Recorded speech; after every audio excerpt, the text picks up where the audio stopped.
Welcome to Ifa Stories, where ancient wisdom meets modern storytelling.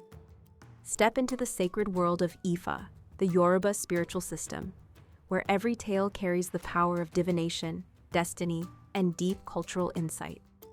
Join us as we unravel the mysteries of the Orishas, the divine forces guiding our paths, Orunmila, the Iron Moles, and many more.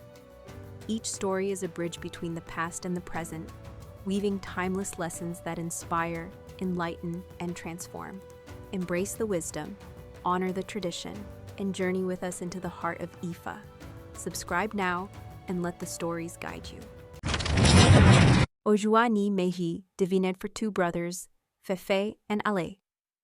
The most important work that Ojúàní Méjì did in heaven was the divination he performed for two brothers, Fèfè and Ale, the wind and the earth, when they were coming to the world.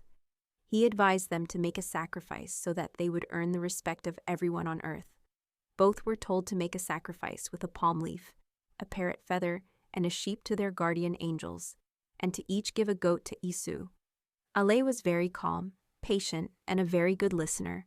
He quickly performed the sacrifices. Fèfè, on the other hand, was swift, mischievous, and full of alacrity. He was so arrogant that he did not consider it necessary to make any sacrifices. Both departed for earth at the same time. Upon reaching the boundary between heaven and earth, they took different paths. Ale found great success on earth, where he became the anchor of salvation for God's living creatures. In heaven, they had been told that they would live forever if they performed the sacrifices.